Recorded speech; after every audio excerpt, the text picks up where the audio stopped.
my journey to music. It began, I was probably around 3 years old. As I remember it, I was still kind of sleeping in some like big crib type thing because I was prone to adventuring, I guess. They wanted to keep me in there. And my mother had put a blue all-in-one 45 little record player. This was the 70s, okay. And she would play over and over again.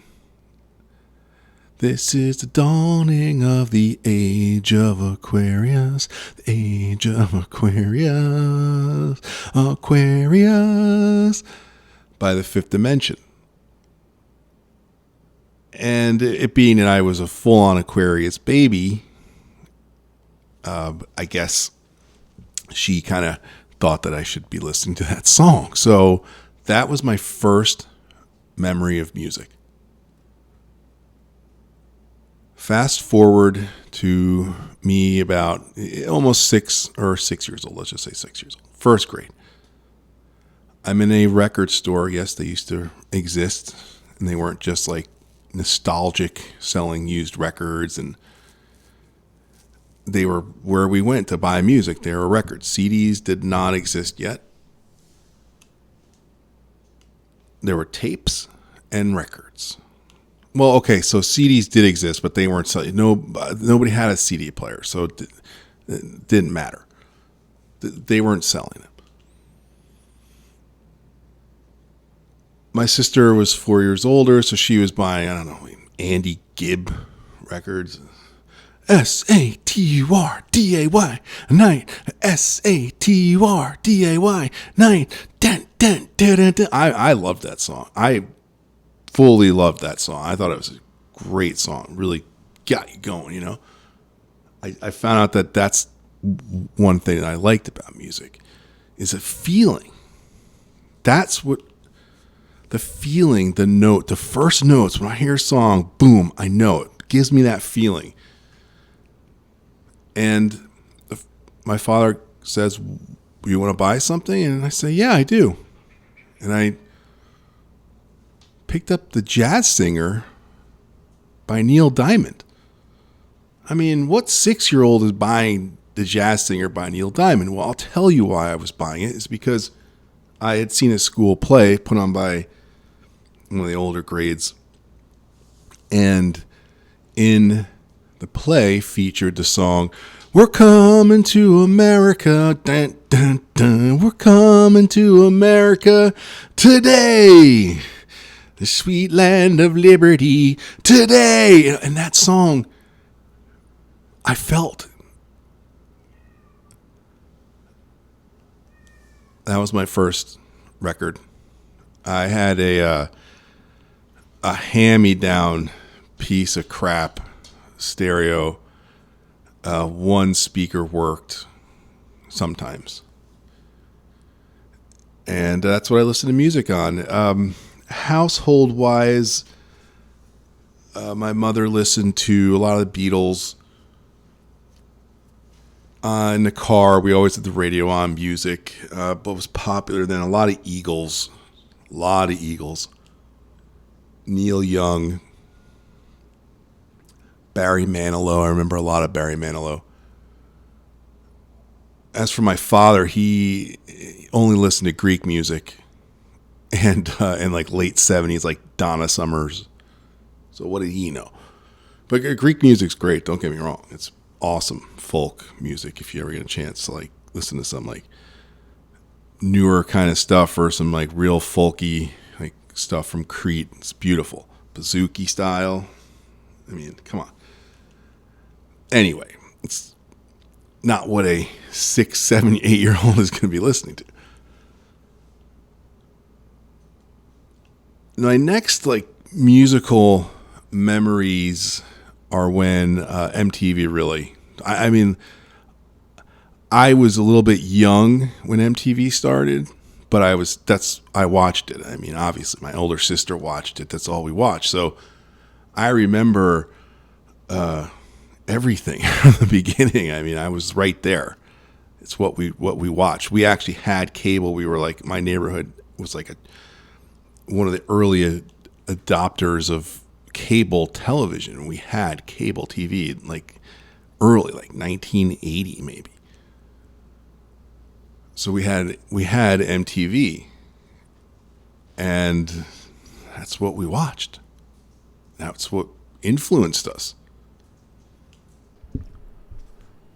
And because we had cable, we also had HBO.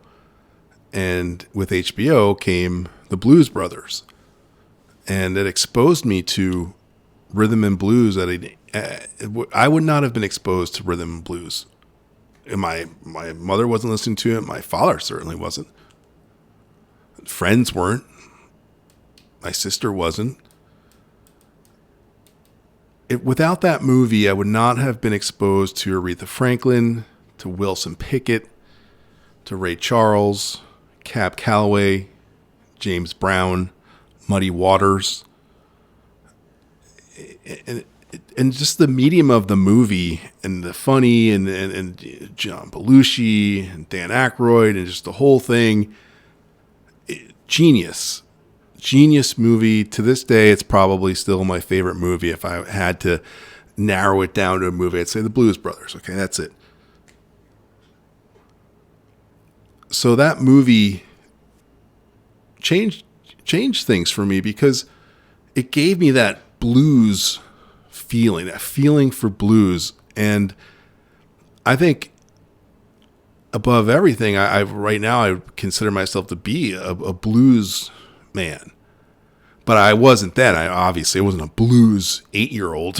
Okay, I'm not saying that, but what it did do is that it laid a foundation of the blues, rhythm and blues, and just real great music. And then I became a big fan of Van Halen.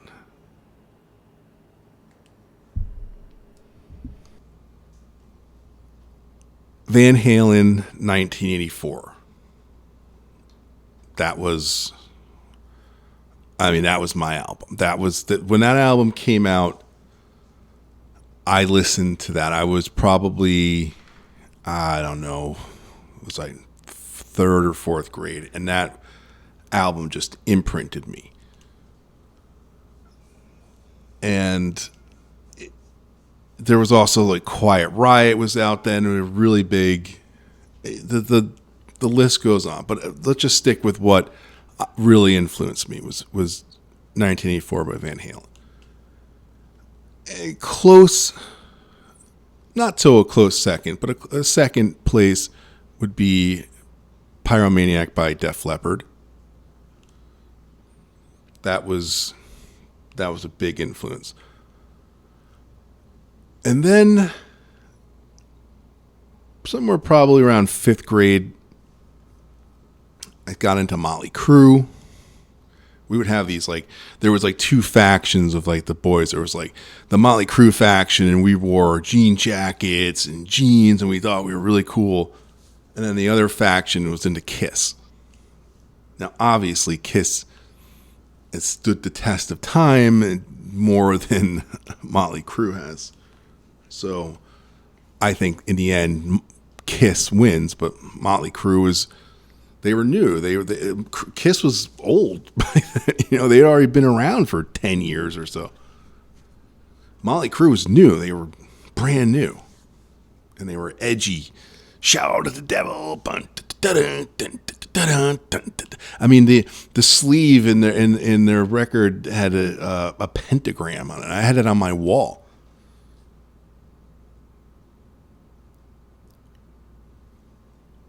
The first time I heard Led Zeppelin was another pivot point in my life. Look, 1984, Def Leppard, all those were the great albums, classic stuff. It's what I grew up on. But it didn't touch my soul. It was pop music, essentially. It was good pop music. Led Zeppelin was not pop music. The first time I heard them was in the movie Fast Times at Ridgemont High. I was 4th, 5th grade, sometime around then. There's a scene where one of the guys is going to bring a girl out to dinner, and his friend, who's like cooler guy, he says, put on B-side of Led Zeppelin 4, Kashmir. And then they cut to a scene and the guy's driving.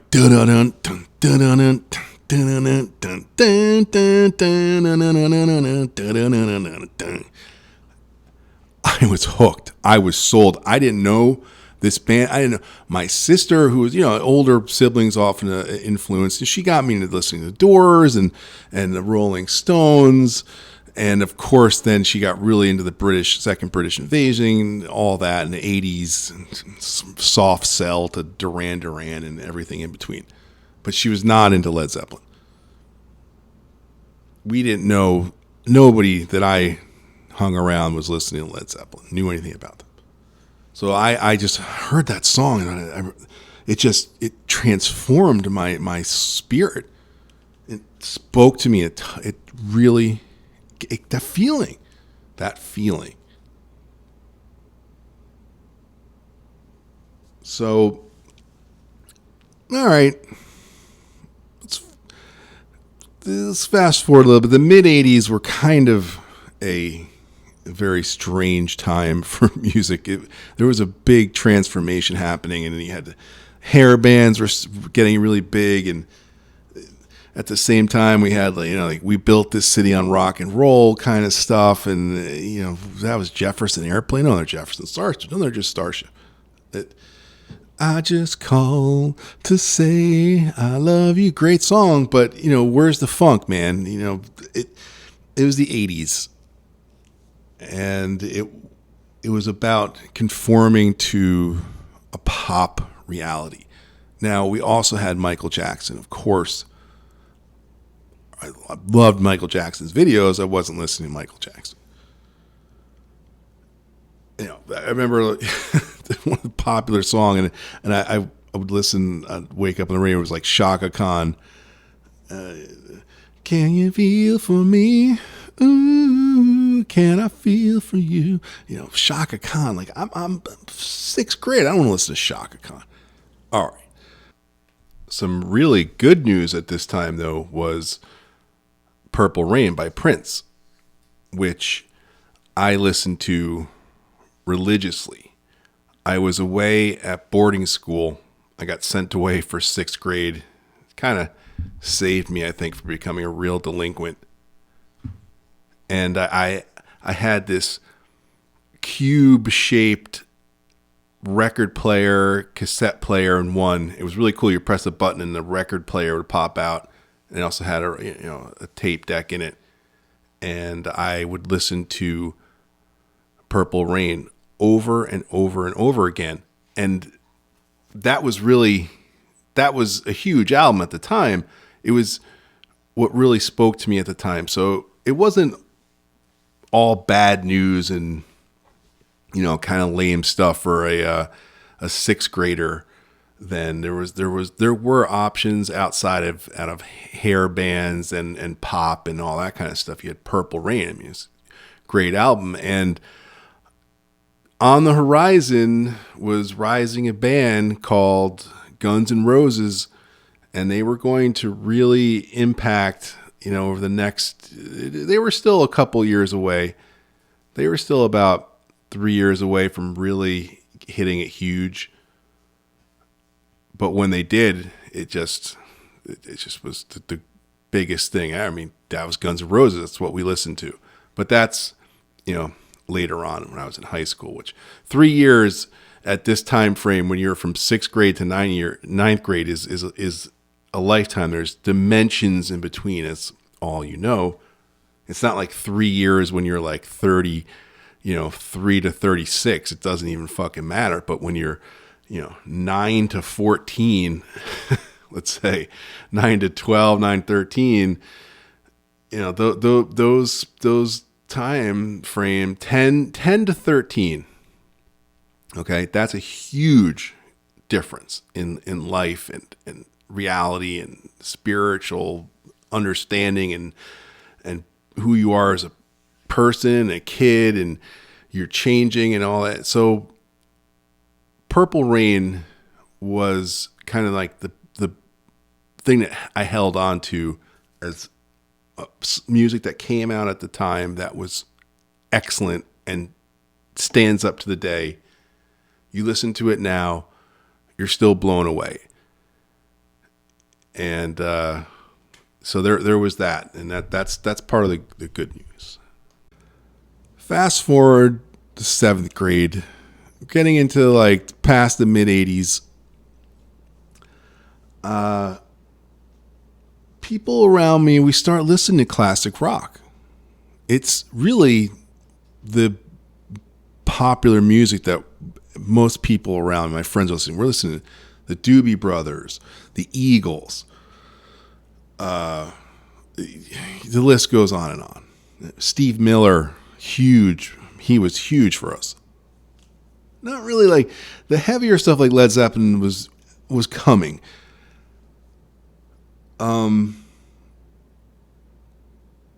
I went to Europe between 7th and 8th grade, and a friend of mine made me a mixtape of Led Zeppelin. And that's when I really imprinted, and I was just listening, my little Walkman, just nonstop, driving through Europe with my father. He's listening to Greek music on the car stereo, and I got my headphones on listening to Led Zeppelin over and over and over and over again. And then I got turned on to the Grateful Dead.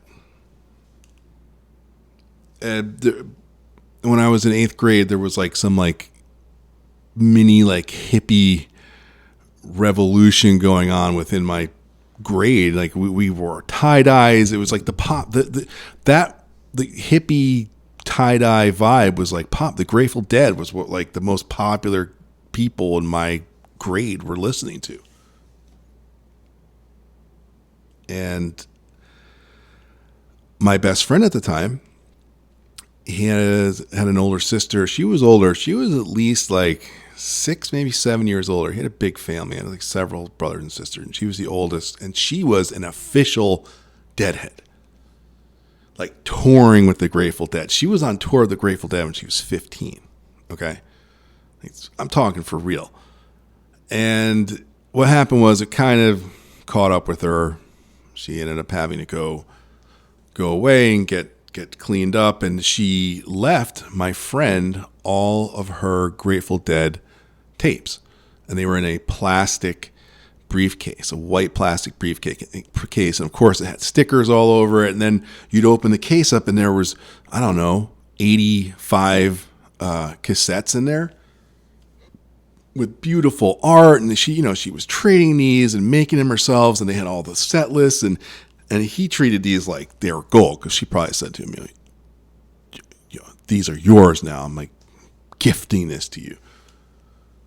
But he would lend me some tapes, and I just immersed myself in the Grateful Dead, and they ended up being my very first concert. Mid-April, I'm going to say 1987. Brendan Byrne Arena, New Jersey, Meadowlands. It was a school night, believe it or not. I took a school bus. Yeah, that's right. That same friend had an older brother who was still in high school, and he helped organized a school bus to go see the Grateful Dead, and there were 2 teacher chaperones. And how I sold it to my mother, I'll never know. Most likely because it was going with my friend, and she respected his family, and he knew that and it was his older brother, and it was a school bus. It was sanctioned by my town in the high school. So, okay. It was probably like a Thursday, let's just say. It wasn't like a Monday or Tuesday. I think that would have been a little too much. But like Thursday, you're already feeling I'm in 8th grade at the time. I take a school bus. We get there. It's an overcast early spring day in the Northeast. And it's just a circus. And the second we pull in the lot, I just wafting, just weed, just wafting into the bus. And a guy I knew who's older, he goes, the sweet smell of success. And I was like, oh, okay. It's like my first, not my first exposure to weed, though.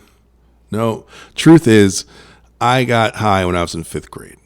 My sister had a party, and I was hanging around, and I was just watching everybody, and they were smoking weed out of an apple, like a little pipe they made out of an apple, and they were blowing in my face, and they kept saying, should we get them high?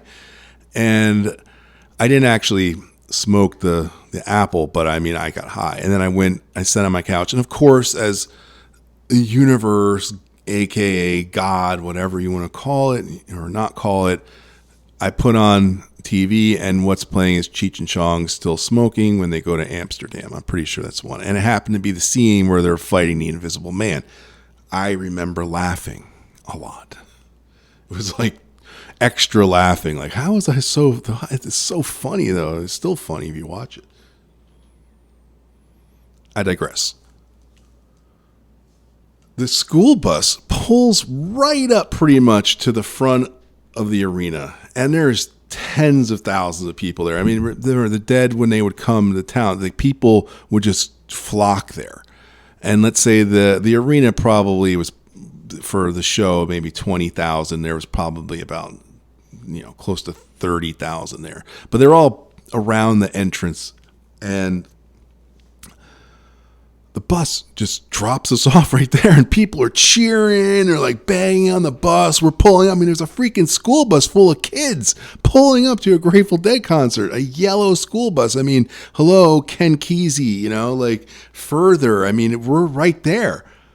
And they let us out, and there's like a crowd of people surrounding the bus, and we get out, and they're cheering us. I'm like, what? And someone hands me a flyer with something, and I'm walking along, reading it, not paying attention, and I slam into a pole, and the crowd just goes wild. They start laughing, and it's just like, they're like, oh, that guy's having a good time. I mean, meanwhile, I'm freaking 14 years old. Okay.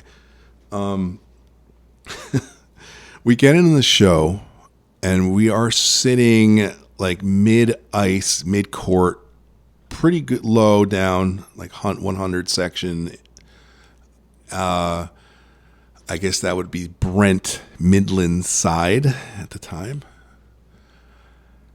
And I'm just soaking it in. I remember looking at the stage and the fuzzy, like everything seemed fuzzy.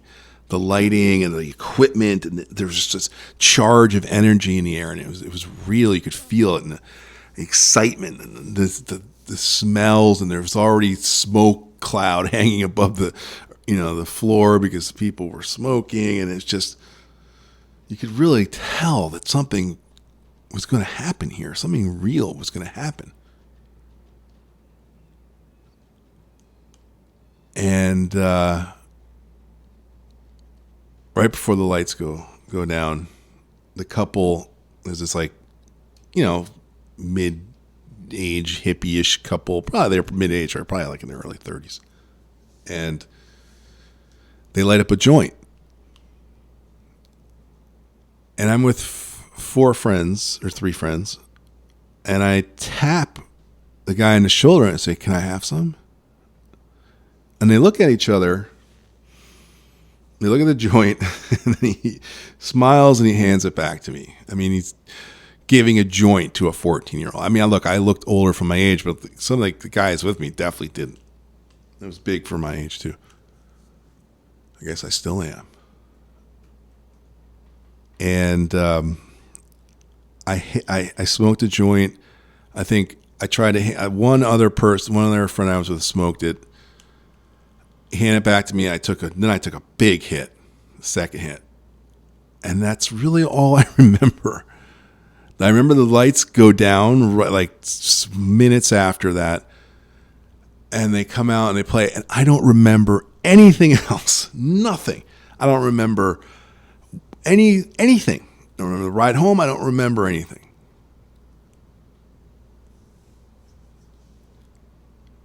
Years later, actually just a couple of years ago, I actually mentioned this story to a friend, and they said to me, they're like, you got on the bus, man. You got on the bus right from the beginning. And it's true.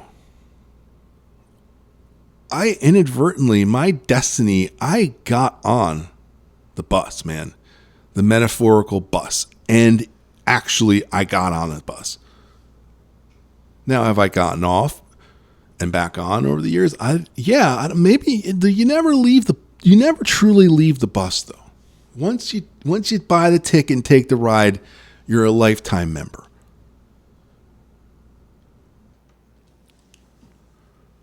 Happening at this same time of the Dead show, everyone, most guys I knew, we were all playing instruments by now, and I chose guitar. Who wouldn't want to be the next Jimmy Page? He was my guitar idol at the time, and I had a real piece of crap guitar my mother got me from Sears, and I put black electrical tape on it to make it kind of look like Eddie Van Halen guitar. And then I actually started getting guitar lessons. There was this guy, he was teaching lessons to a bunch of people, and he was a real piece of work. Let me tell you, he played a beautiful cherry red, I believe, Gibson ES. I mean, that guitar was... But he didn't really teach anything. He just told jokes the whole time. And he would write tablets, or like, what song do you want to learn? Oh, I want to learn Black Dog by Led Zeppelin. Okay, well, here's a tab for it. He never taught anything else, no theory, no understanding, nothing. And of course, I never practiced because I couldn't get my guitar in tune. Eventually, through working odd jobs and whatever, I saved up money and I got a Gibson Les Paul. Black, like Jimmy Page.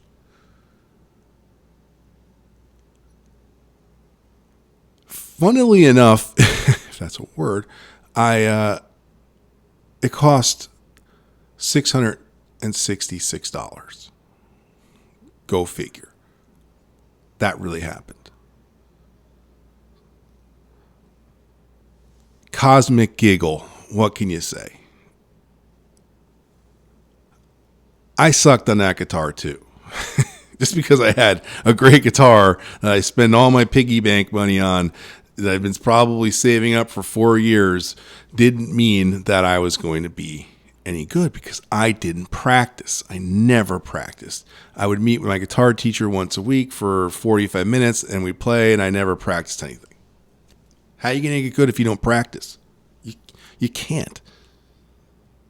Musical instruments are incredibly simple. Like the concept of them, the idea of a human with a musical instrument is incredibly simple. You need to play it to get good, aka practice. That's why the old saying, hey, how'd you get to Carnegie Hall? Practice. Well, there is no truer saying in music than that, because how did Jimmy Page get so good? Eric Clapton started playing guitar at 4 years old, listening to old blues records at 4 or 5 years old. I mean, come on. I didn't have that luxury.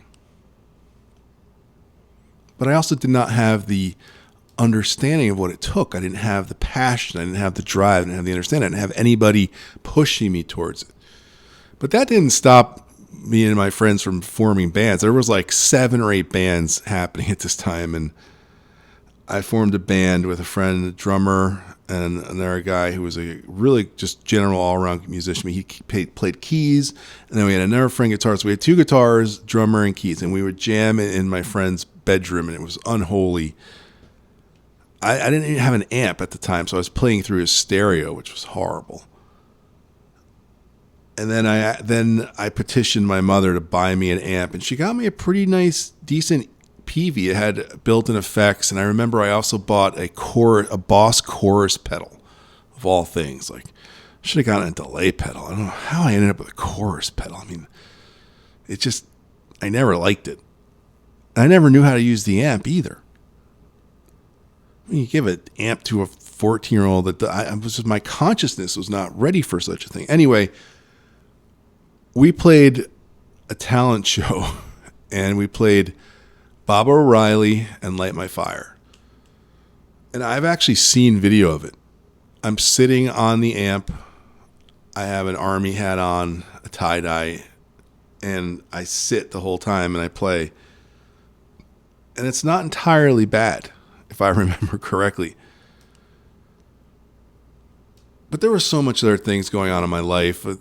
Sports were really big. That playing music, it started fading away. And then also at the same time, that friend who was a very good musician and a keyboard and multi-talented, who we loved. We were 2 huge Zeppelin fans together. He wasn't like a deadhead, let's say. He was like Zeppelin. So that was our connection. He told me I was a shitty musician, and I had just no chance of ever playing music. And I believed him. And I gave up. I gave up playing guitar. I actually sold him that amp my mother got me. And boy, was she pissed. And I sold him to him probably 80% less than we paid for it. And then he gave me a bass and a little bass amp. And then I thought, maybe I'm going to be a bass player. If I only would have stuck with that. But that's how life goes. I didn't play bass either. And I packed up that Les Paul, and I didn't look at it. I didn't play it. I didn't think about it.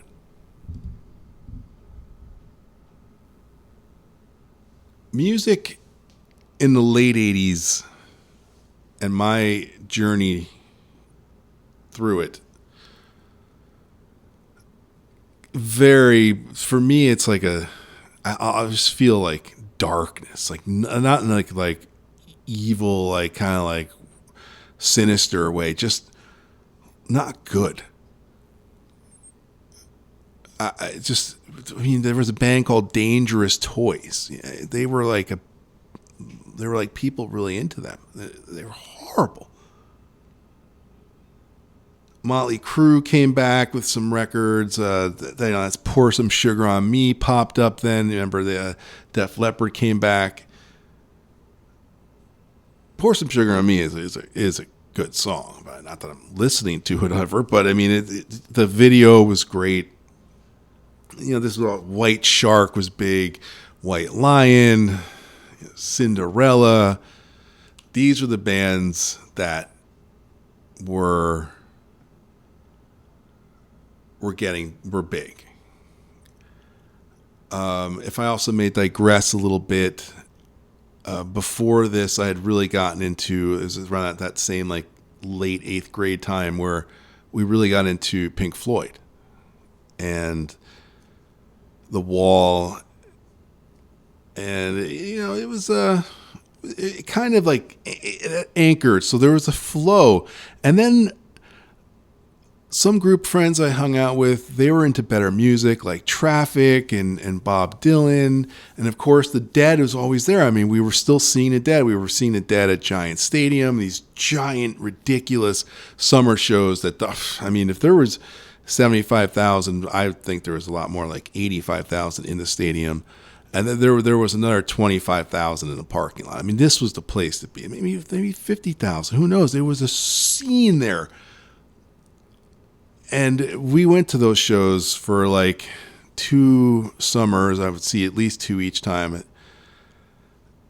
maybe 3. Who knows? It's kind of fuzzy in there, obviously. But then the Dead got a really bad name because, and at the New Jersey arena where I saw my first ever concert, and happened to be the Grateful Dead. Several years later, there was a kid who was beaten to death by the security guards there.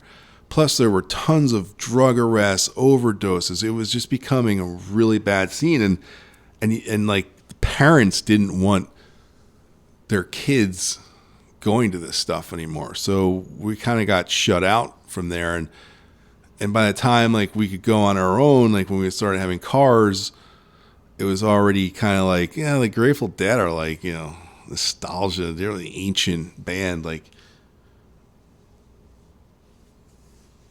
I'm also going to digress to another event that happened. There used to be in the fall in the New York City region, tri-state area, the fall was a big, like every big band that was on tour came through New York. And there were the 3 main inside arenas were the Meadowlands Brendan Byrne Arena, which does not exist anymore. There was the Nassau Coliseum. A lot of acts come there. And, of course, the mother ship mecca when it comes to live music is Madison Square Garden. Now, to play MSG, that's a big deal. The Dead could pack MSG for 4 nights in a row. Leonard Skinner couldn't, so they would play out their like nostalgia tour or whatever they had. Anyway, I couldn't go to those.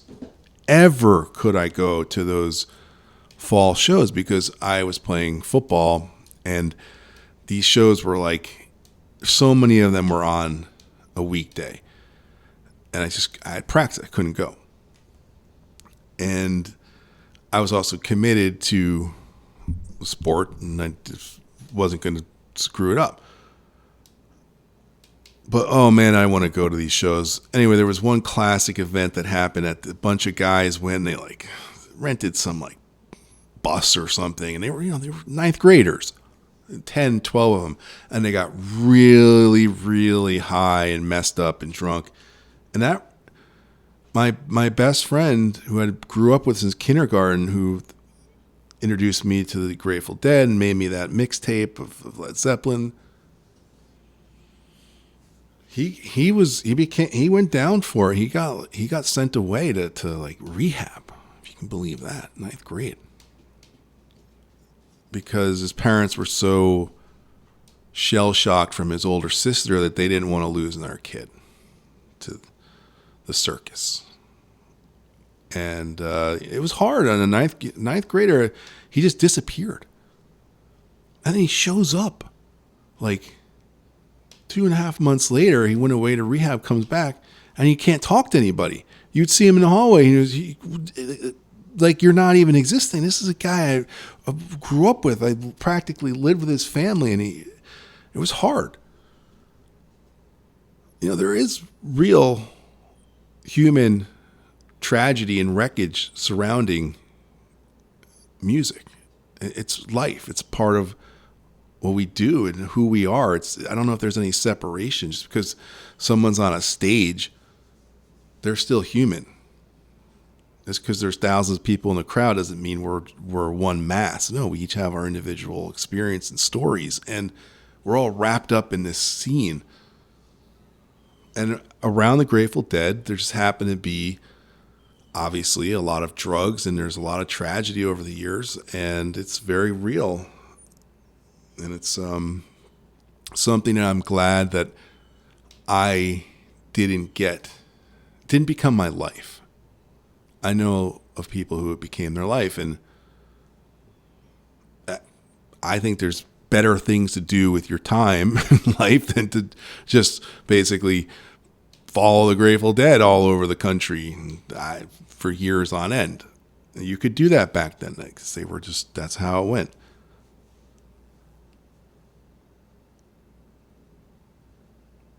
My junior year of high school, late spring, sitting in the back of someone's car, they put on this tape, a live recording, and it sounded like carnival music.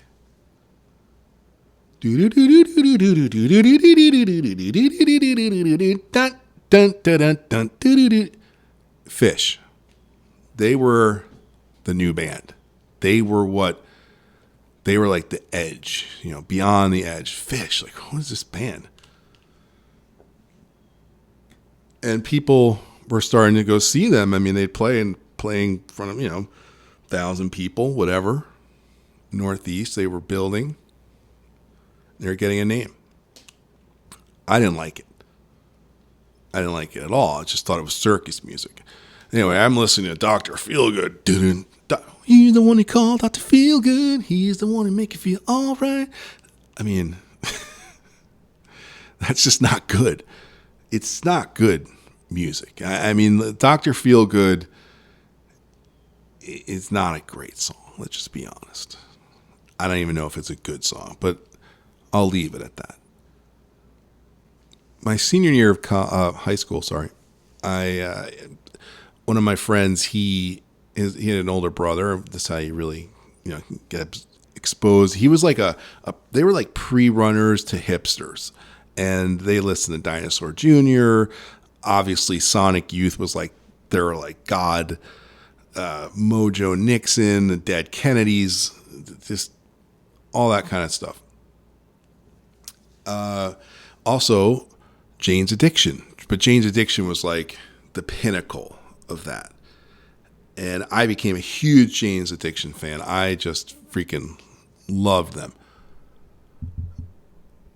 And I was supposed to go see them live at MSG my senior year, and I got mono. And I missed the concerts. Like the one concert I like in my life, I've said, damn it, I really would want to go see that. Actually, there's another one, Black Crowes with Jimmy Page, which I was standing outside of, and I decided not to go to it in New York City for some stupid reason. It was a work night, but whatever. But on my daily experience of music, I was listening to not a lot. I didn't have a big music collection like some people I knew. Obviously, I had some CDs.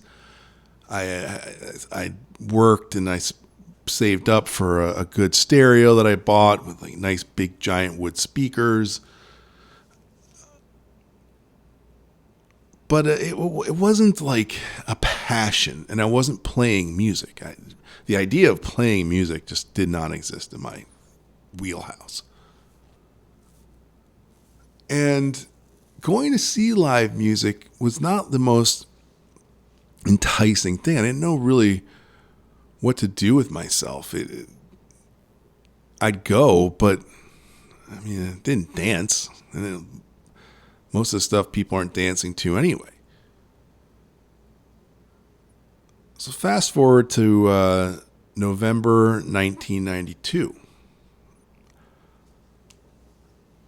Phish is playing 3-night run at the Capitol Theater in Portchester, New York. A legendary theater.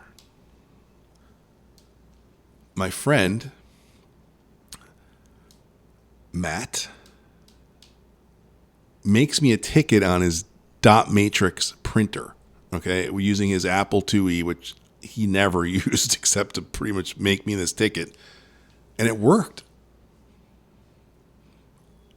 I saw Phish. It was amazing. I smoked a ton of bad weed.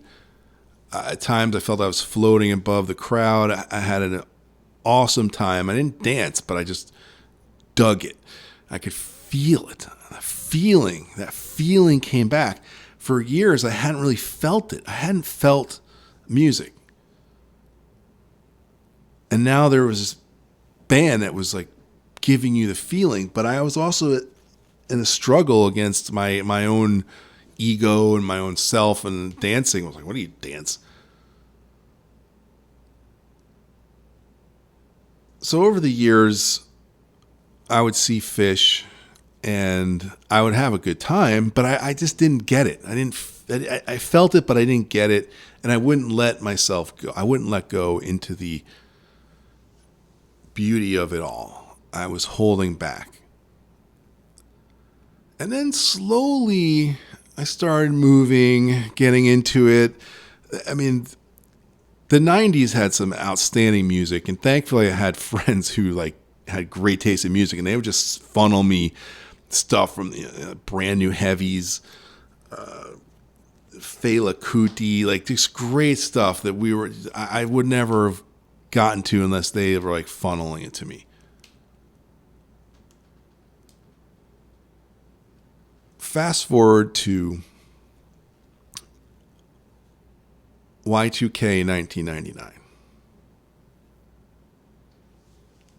The big one, the Millennial New Year's. What are you going to do for the Millennial New Year's? Are you going to go to some, high-priced black tie thing where it's annoying and you're home by 1 o'clock?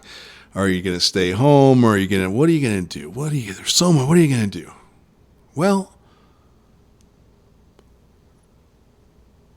my friend Matt informed me that Phish was playing a festival at Big Cypress, Seminole land, in the middle of South Florida. Fort Lauderdale would go west about 40 minutes west, and you'll see Snake Road go right into Big Cypress, and it's in the middle of nowhere feeling and giant pasture land, and Phish set up a festival there, and I went. It was my first festival. I drove down with my father and stayed at his apartment in West Palm Beach, and then with no gear, I drove out there to meet Matt and his crew. I didn't have a ticket yet because I was certain I could buy one on the road. Well, I saw one ticket for sale that I almost turned down because I thought I could get a better deal, but I spent $200 and I had $225 cash on me. No gear, but I'm meeting Matt there. Buy the ticket right before the toll booth on Alligator Alley. If you've ever been there, you know what I'm talking about. And about 8 minutes later, I get stuck in a traffic jam of biblical proportions. I mean, it's a 14-hour traffic jam. This is not looking good. I contemplated turning around, going home. How different would my destiny be? I don't know. Doesn't matter because I didn't do that. They had all the traffic. It's a 2-lane road, but then they have a shoulder, and they had all the Phish traffic in the right-hand lane in the shoulder, and I just cut into the left lane following this wayward tourist family that had somehow like gotten through the toll, because they're saying if don't go unless you're going to Phish because it's a monumental traffic jam. This family went anyway. They ended up pulling out and going into that left lane, driving, and we got pulled over by state troopers who, of course, were stationed, and, organizing and traffic and so forth. And the family, they direct to go turn around on the medium and go back to where they came from. And then they come to me and they say, "Where are you going?" "I'm going to go visit my mother for New Year's in Naples." Now, mind you, I have no gear, no food, essentially. I'm a clean-cut guy. I got, short haircut.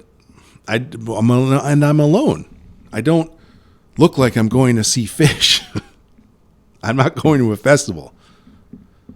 And the state trooper says, "Okay, just take it slow. If you get stopped again, tell them officer," whatever her name is, I can't remember her name, said that it's okay to go through.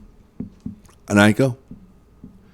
And sometimes I would dip back into traffic and I would pop back out. And people followed me and everything. And once or twice, maybe I got stopped and I told them, officer, blah, blah, but maybe I didn't. I did and I didn't. Who knows? Doesn't matter. Right before the exit, boom, I just jump right into line. And I saved 10 hours? I don't know. I get into the festival and it is, of course, just totally insane by now. The place is packed. Officially, I think they were like talking 80,000 people, but they weren't checking tickets. They only checked tickets at the actual entrance to the venue where the band was playing.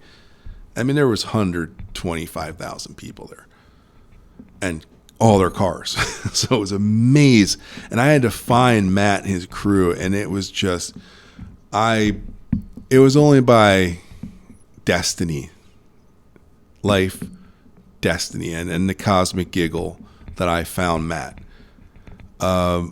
It took me hours and hours, and it was late. Phish was playing that night. It was the 30th.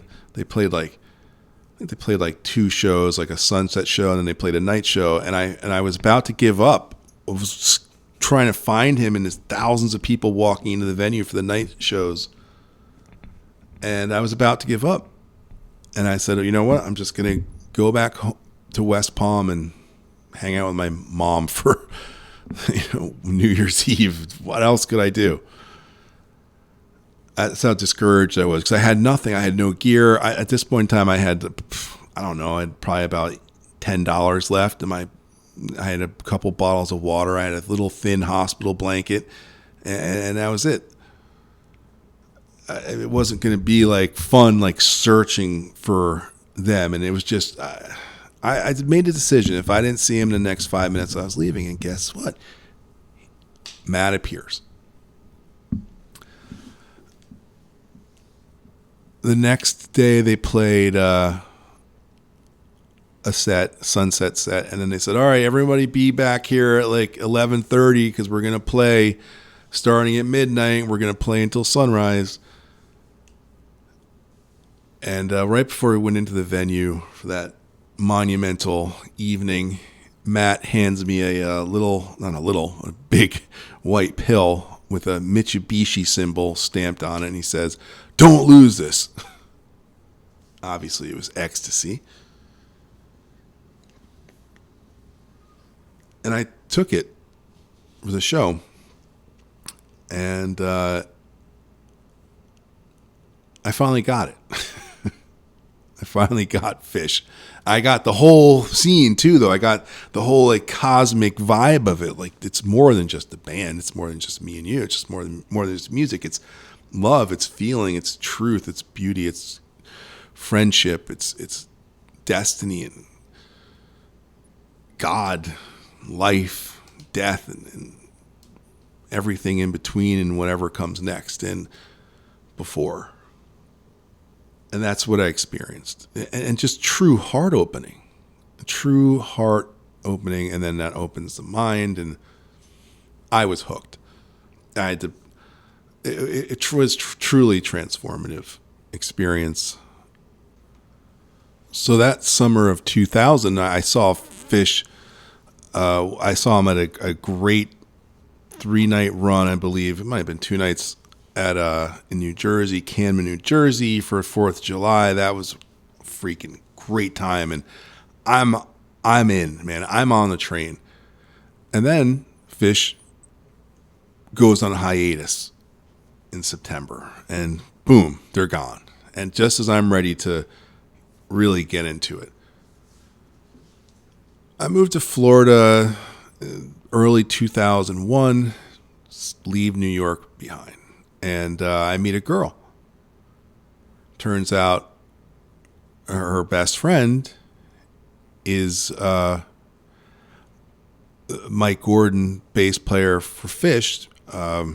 His sister through a stepsister, whatever you call it. And wow, okay, cool. But Phish isn't playing, so. But I actually we ended up going to meet him a couple times at his apartment in New York City. The first time I met him, actually, and went to the apartment in Tribeca, was September 10th, 2001. The day before the world changed forever and all of our lives changed. I spent that day at Mike Gordon's apartment. And the next day I was supposed to be flying to Europe for a friend's wedding, destination wedding in Italy. Well, needless to say, we didn't get on a plane that night, and I didn't go to the wedding. The wedding ended up happening, like, they ended up all going like 5 or 6 days later when air travel opened up, and I just I couldn't go there.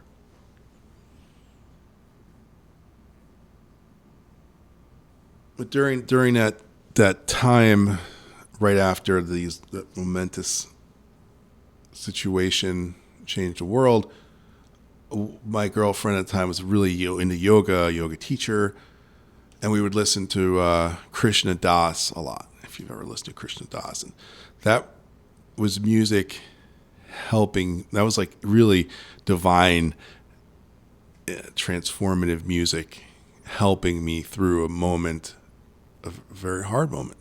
I mean, we were very close to ground zero, staying in a friend's apartment in Lower East Side that fateful day, and had to get out of the city, and it was a whole shenanigans. It's a whole thing. Anyway, where was Phish? Well, they finally came back from their hiatus, and I jumped back on the train. We drove up to Maine from Florida, stopped in New York City to gather friends, and went up to Limestone, Maine for the IT Festival, legendary festival, and had a VIP experience. And I ended up, I remember, like, of course, there was a traffic jam. We got stuck in it. We had about, like, I think there was like 4 cars in our caravan, and probably only 4 of us originally were going to be VIP, but there was, I think, a total of like 12 of us. Anyway, so we ended up getting plucked out of the, of course, 12-hour line. We didn't have to go in the main entrance. We were supposed to go in the side, but we couldn't find it. We got plucked out of the line, drove into the VIP area, and I'm in there with my friend who's, related to the band, and she gets our 4 backstage laminate passes, VIP passes. It's a laminate you wear around your neck. And I asked the girl who gave this. It's probably like 10 o'clock at night by now, 9:30 at night. Been driving on. I have not slept for at least 35 hours or so. And we get up there. I'm feeling great. Matt's been feeding me little capfuls of MDMA mixed with iced tea all night and into the day on our journey up there. And I asked the girl, I said, look, can my friends, can they drive through the VIP area into the main camping area through here? And everything was resting on this happening, because if they couldn't, they would have to go back in that line and lose our space, which probably would have been another 3 or 4 hours of time lapse. And it was just not a good, they were nervous. They were very nervous that they weren't going to be able to drive through VIP and somehow get into the main camping area. It was a gamble on their part. A gamble that paid off, because I asked her that question, and she goes, well, why would they do that? And I said, what do you mean? She says, well, why don't they just camp with you in VIP? And without me saying anything, she just reached down to a bin and says, how many VIP laminates do you need? And I was like, I don't know, like 15? Sure. She hands me 15 laminates on their, lanyards. I have them in an envelope, and I go back to the cars, and everyone's like on it. My friend who's related to the band, she wanted nothing to do with it. Like, everyone, thought maybe she could pull some strings, but she's just like, I'm not doing it. I've already pulled enough strings. That was fine. I got a long face walking back and then I remember just eyeing them like they just are like, shit, we're so screwed. We got to get back in that line. Oh, this sucks, man. And I go, guys, I'm really sorry, but you can't drive through. the VIP to get to main camping, and they're just like, oh. I'm like, because you don't have to, because I got you laminates. And, we had the Phish camp, fantasy camp experience of a lifetime. Trey came over and hung out at our camp. We were the side of the stage. We had free beer. We had clean bathrooms. We had space. We had food. We had everything you could, dry, beautiful grass and land. And just when Phish played their also transformative, legendary tower set, you should look it up on YouTube, listen to it. We were right below the tower, in like the VIP area, and it was freaking amazing. So I was really on the Phish train, and then all of a sudden 2004 rolls around. They're like, we're really breaking up this time. We're breaking up. This is, and we got like the message from our friend, the connection, the band. She's like, no, this is real. They're breaking up. Oh, Jesus. Well, we better go see every show we can see. And we did. That summer of 2004, drove up for their first leg of the final tour. The first two shows were at Coney Island at a little baseball field there. Great shows. And then they played 2 nights in Saratoga. SPAC. If you don't know what SPAC is, look it up. It's I think hands down the greatest music spot I've ever experienced. It is built down into a gorge in Saratoga Springs, New York. Beautiful land up there.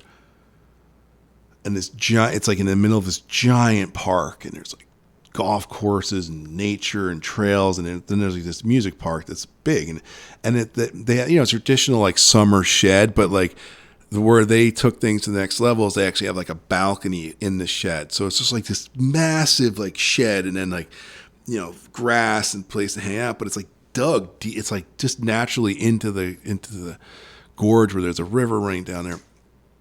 2 nights there, freaking the best live music I've ever seen. There's been a lot of great music since, but this was Phish at a level that I never heard them get to again. And maybe because they don't want to or they can't. Whatever the case is, or maybe I just don't know about it. For the second night, and at this time I also, my girlfriend and I, and we also had one extra, we have like tour laminates at this time. So we could, we had VIP guest access, not all access. It's still good. The second night, I was determined to eat mushroom chocolate for, and I scoured the lot for it, and finally found like this ferry. Like right before I was walking into the venue to go meet everybody, I'd given up because I could not. I mean, imagine that you can't find mushroom chocolates at like a Phish. I couldn't. But then this girl walks by me and she goes, "Chocolates." It's just like tiny little fairy girl. I'd bought like 2 books with the money that I was supposed to spend, and I had like $12, and like the chocolates were $20, and she just wouldn't do it. And all of a sudden, like a $20 bill like manifests in my wallet. Okay, that's what happened. I don't know. I just guess I didn't see it, but maybe not. Turned out to be super powerful.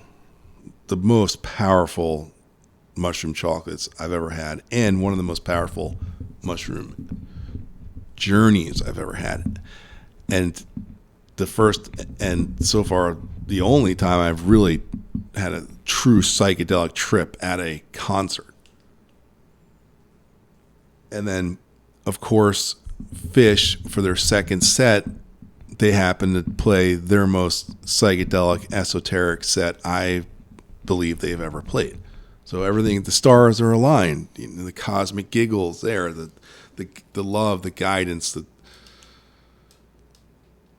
It's how I would have written it, but I couldn't write it that way because only destiny and God, the universe, can write it like that. I couldn't write that good of a thing. So we had ended up like using the laminates to like laminate people down. So we're all like on Mike's side, like really close to the stage, and it's just on fire in there and exploding people of currents and energy and golden lights, and people are blowing in these fountains, and I'm tripping so hard, and the music's just out of control. And this guy next to me, he hands me his bowl. He's like, he looks like Kid Rock, this guy. He's like, you gotta smoke this AK-47, bro. And I take a huge bowl hit, and then like the music changes and it goes into like this dark place. I'm like, I gotta lay down. I can't handle it. I gotta look at the girlfriend. I gotta go. She's like, by now she just knows I'll be okay. And I somehow make it to like the little beer garden area to the side of the stage. Could still like, you can't really see the band, but obviously you can hear it's right there. You're right there. I'm parallel with the stage, right next to it, and I am just tripping. I mean, not just high, but I'm talking about full on mushroom tripping, psychedelic realities exploding inside of my head, outside. I mean, shaking. I can't, hardly stand. I get a beer. I just don't know what else to do, and I like look over and see a patch of grass, and I just lay down. And I like, one thing I could remember, I sit down first. I'm like, make sure your laminate pass is visible so they can see that I'm not some like, random dude there, because I just couldn't deal with any kind of like, situation. And then I ended up laying down, and that's when I, for lack of better term, using the Terrence McKenna terminology, I connected with the Logos. Had a rather interesting conversation, and I say it's she because the Logos manifested as a female voice, and it was just like this green dragon Kundalini energy, like going through my third eye. I mean, it was real deal. And here's Phish playing like the craziest, trippiest set I've ever heard them play. Again, it's a Saratoga Springs, I believe it is. June 19th, or was it the 20th? It's 2004. It's the second night. Both nights are great, but the second night, second set is what was really what the blow up for me. It changed my life.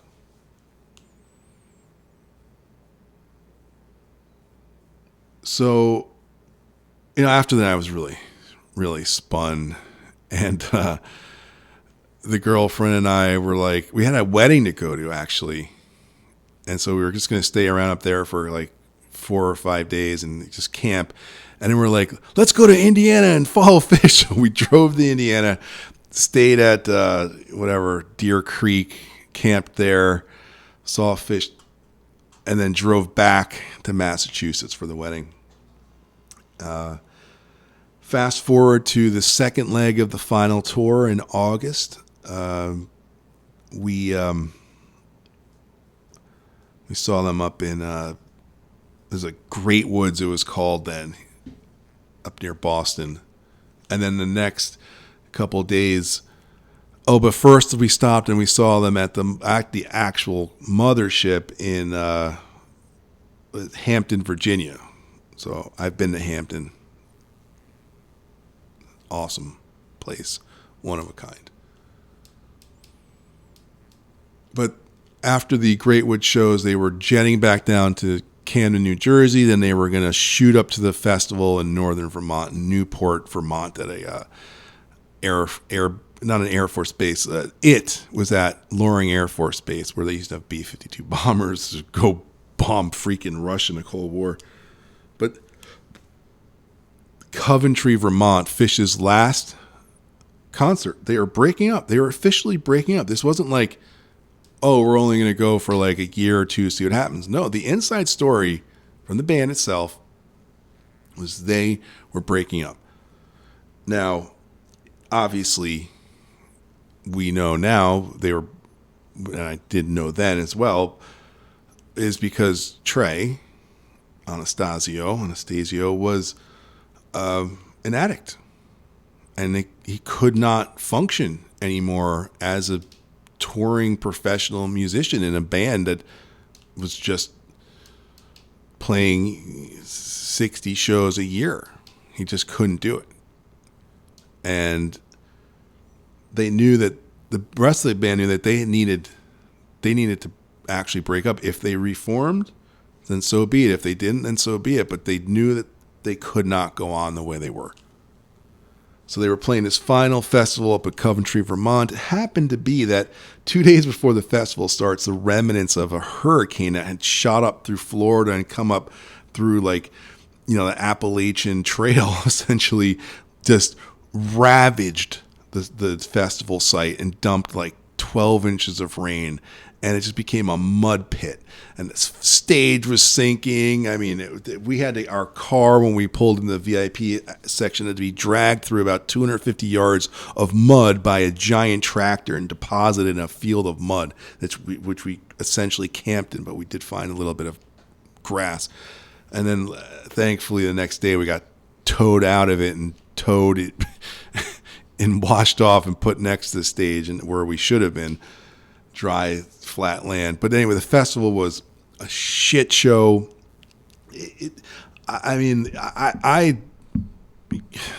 Thousands of people couldn't get in. They had to walk in. I mean, it was an event. It was an experience. It was a life experience. But musically, it was very bad. The band, Trey was, he was obviously on a hard bender. It wasn't, but it was still beautiful. I remember at one time looking up at the clouds, and I just saw this Buddha forming in the clouds, and giant, 80,000 feet tall, shining, and the sun shining right through it. And it was just, this is music. This is what it's been in our lives since the beginning. So they break up. I go back to Florida, and I'm like, I got to start playing music somehow, some way. And I get a hand drum, a djembe. Actually, I get it on the way down, driving back from it. We stop at a little drum festival in northern Florida at the one-of-a-kind, legendary Swanee Music Park. If you've never been, try to go. Halloween. Be there. Be square. Halloween's a good time. Beautiful place. So I buy this great, I still have the drum, handmade, made out of mango wood by this guy named Smurf. He was kind of a Smurf. He was very small, and he was somewhat blue. And that's how I started playing music again, after not playing from 9th grade. Was the hand drum. Just put it between your legs and see what happens.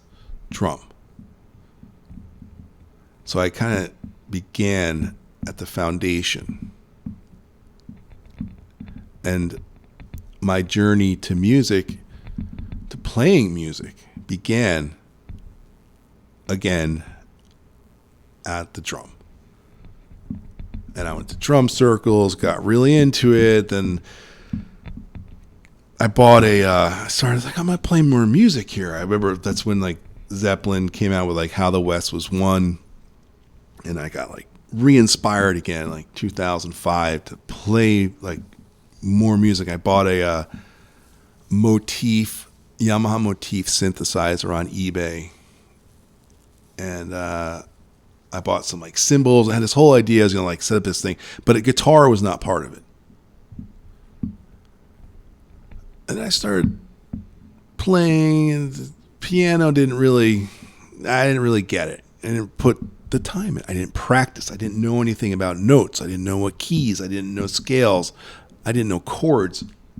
I had a little book that I just tried to get. I didn't get it. It was just all inspirational playing. It wasn't really like good. And then later on, 2007, I met a friend and we started jamming, and like we would just put together some funny, weird stuff, like poetry. One guy would read poetry and slam kind of, and I'd be playing this like, I don't know if you have Korg Electribe, if you've ever seen one of those. I would play that, and I also had a micro Korg, the first generation. So I was like the synth guy, and then the other guy was on guitar. And definitely could not be called good. That's for sure. But we were playing it though. It was good for us. And then I met a wonderful woman who was actually real musician, talented, trained musician. She was trained in college in music theory and jazz theory flute. So she was a great flautist, but she was also a great songwriter and played guitar. And that is when I picked up a guitar again for the first time since I was, 14. So talking 20 years, but 20 years of everything, the difference between like 14 and, what is it? What was I? It was even more than 20 years. So I bought a Siegel acoustic guitar made in Canada, beautiful guitar. Still have it based on her recommendation because she had the same guitar. And I started playing. And she taught me some things.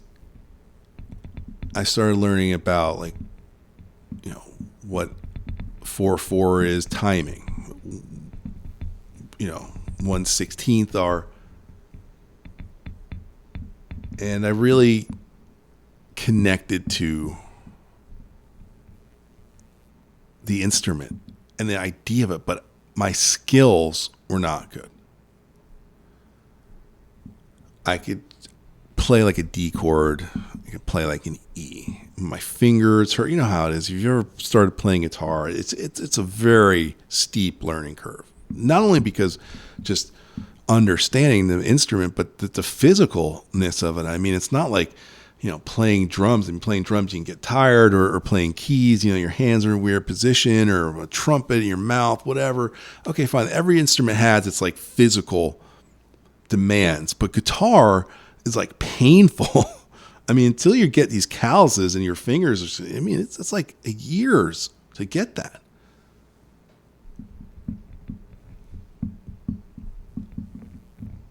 I would just tune it in open D to make things simple, because then I could play this like one note and just strum it. And I don't know if it was good, I don't know if it was bad, but I started getting into effects and I started really feeling it. And then I was starting to set up like a home studio again, and I got robbed and got pretty much cleared out.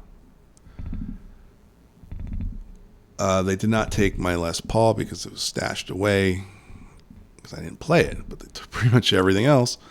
And then I took that as a sign that I should start DJing. So my journey to music took me through DJing, and the kind of music that connected to my soul that I felt was psytrance. Not the most popular form of music, of electronic music in the world, especially in the community that I was involved, which was like the Burning Man scene. But psytrance is what did it to me, what did it for me. That 1/16 timing and BPMs at like, 130 and above. my sweet spot was like 136 BPM to like 142, sometimes 144 if you're really cranking up, but then just banging the bass. And I really became pretty decent. I wasn't producing the music. I wasn't creating. I was just DJing.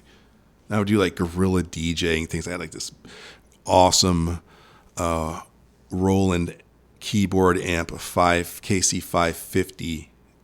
Has little wheels on it. That thing can really thump the bass.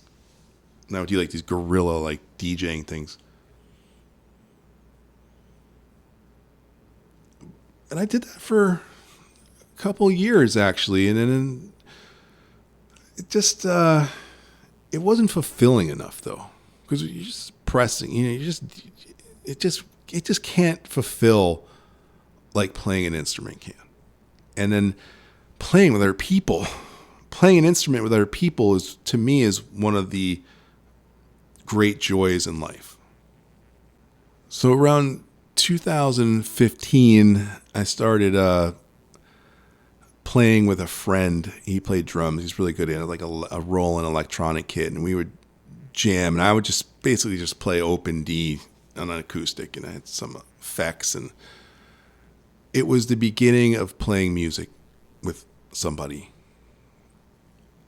And but I still didn't know any theory. I knew nothing about flats and sharps. I didn't even know really like the musical alphabet. I didn't know the musical alphabet. C, D, E, F, G, A, B, and then the flats and sharps. I didn't know that.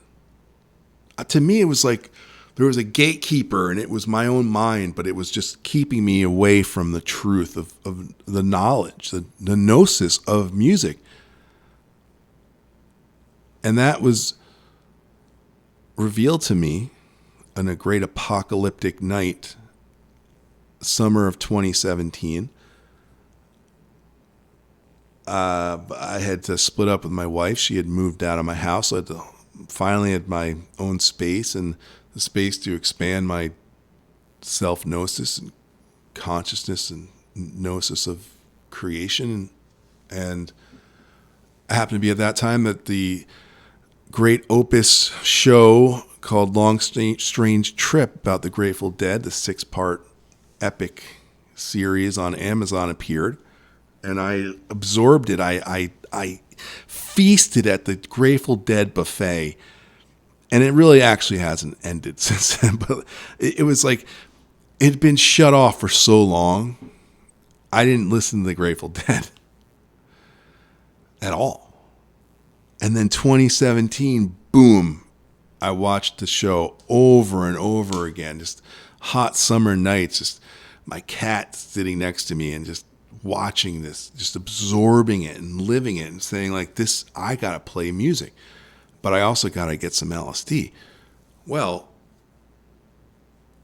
I happened to get some liquid LSD, and which I had never experienced, and I had very little experience with LSD in the other paper form, whatever.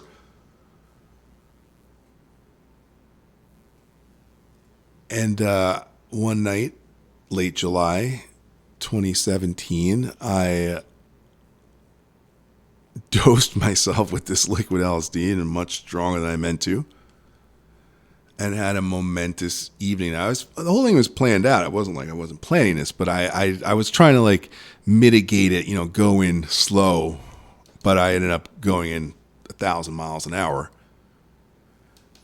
and had this incredibly psychedelic experience night, and again, transformative feeling, realness. And it was after that night that I started learning about music and notes and scales and chords, and I'm still learning. And as when I also decided that I have to play music with other people, and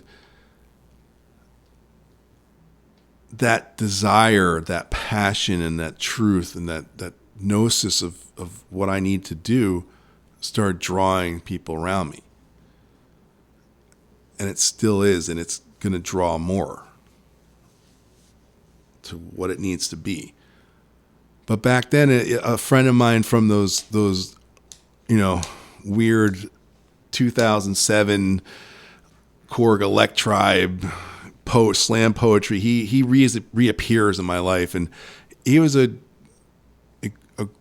name's Jeff, and he's a really he in 2007 said something to me, and I'll always be grateful for that. He said, Alexi, he said, you're a great musician. He said, you're a great musician. I was like, I am definitely not. But it was the first time anyone in my life had said that to me. And I don't think I was, but he was so positive about it. And he maybe saw and felt something in me. I don't know. But that stuck with me. And it was always meant something to me, because the last thing I had a conversation with a friend, he says, I wasn't a musician. I sucked. And I was in ninth grade, and I had no business playing an instrument, and sell me your stuff for really cheap. I mean, and that was it. So when he told me that, it unlocked something, but I still didn't believe it. And it wasn't until 2017, in the summer, and through the aid of lysergic diamyl acid 25, that I realized that I am a musician, and I can play, and I want to play. But you got to practice. That's when I began practicing my instrument, learning it. At the same time, I'm also learning how to play bass. Why not?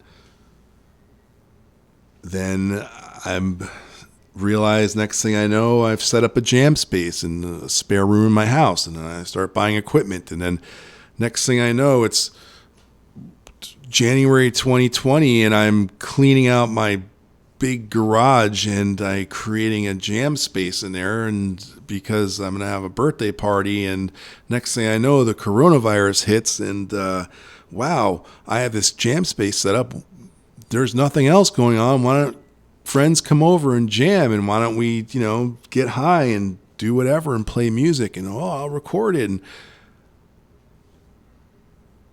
buy more equipment, get good equipment. No, learn equipment. Yes. Keep going. More people, come people. No one's here. I'll play by myself. Reorganize things, make it better. Play a couple things. We played a couple live things. Things that was actually before the pandemic, though. They were like little art gatherings. We did get on stage one time in a West Palm Beach place called Voltaire. Very cool place. It was for a charity event. We played for 35 minutes, and it was okay. I played bass. I played a 6-string bass that night.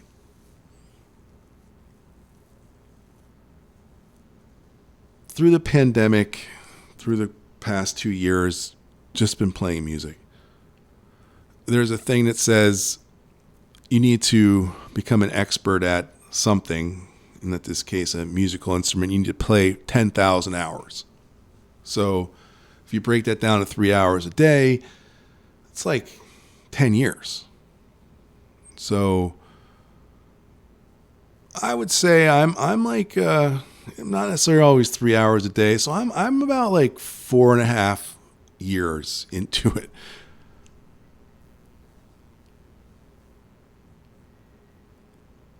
As things stand right now, I have arrived at a new place along the journey to music, the journey in music, the journey of music. Maybe that's a better title, the journey of music.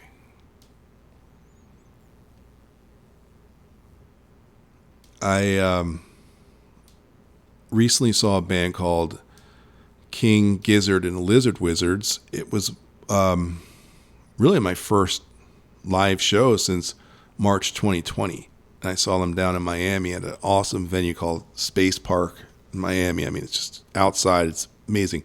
This is a band from Australia. They're psychedelic jam, garage, Radiohead-esque, Phish-like, and then their own thing. They're their own thing. They're incredible. I'm blown away. I never thought I'd be a fanboy again of a band, and I'm a fanboy of this band. And that was, seeing them was only 2 weeks ago. And I again felt it. It changed me. That show was a